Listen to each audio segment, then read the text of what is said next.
Hello and welcome to my presentation on the responsibilities of citizens during time of disaster.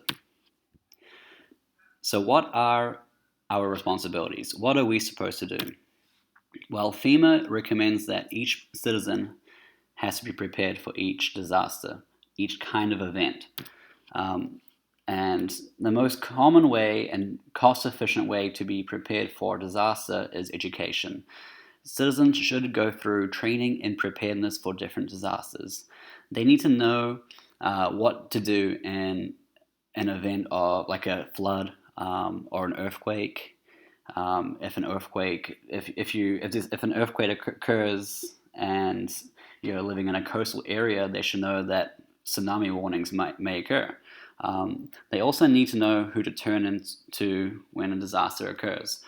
For example, I didn't know that America was a bottom-up approach kind of country. Some countries are top-down, so they need to know that in a disaster, the local authorities and officials will lead the charge in recovery and response. They also need to know how to use equipment, just like fire extinguishers, and also learning first aid and CPR. So the next thing that citizens should do is be prepared. That's their role. At home, you can practice drills with family, have some kind of plan that each family knows. So if one kid is at school or on the way from school, they should know what to do in a case of emergency, and each family might have a different kind of plan for their kind of situation.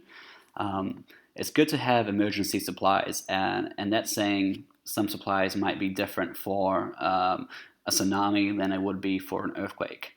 And obviously keeping safety kits. FEMA recommends that safety kits can be placed in easily accessible areas and also into vehicles. In your community, you should be aware of developing situations, and you should also be building communities, be friendly with your neighbors, and understand the needs of your neighbors. And if time comes where a family needs help, you should be sharing supplies. And citizens should avoid this, especially with social media becoming more prominent.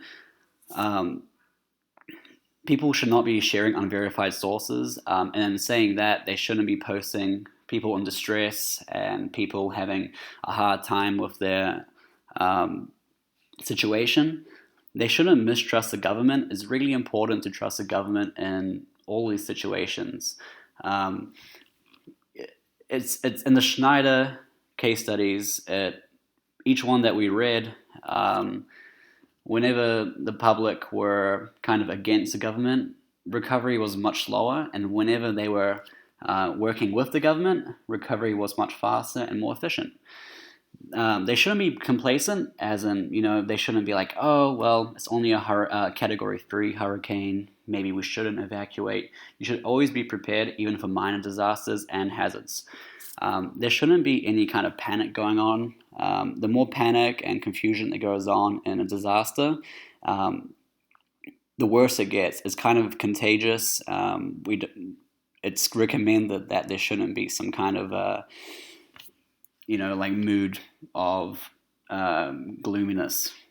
And lastly, you shouldn't take matters into your own hands, especially if it makes safety is horrible in that situation. Basically saying that you can help your neighbors, but if it's going to hurt your chances of survival, FEMA recommends that you do not take matters into your own hands. And here are the citations. I hope you enjoy my presentation, and I hope you learned something.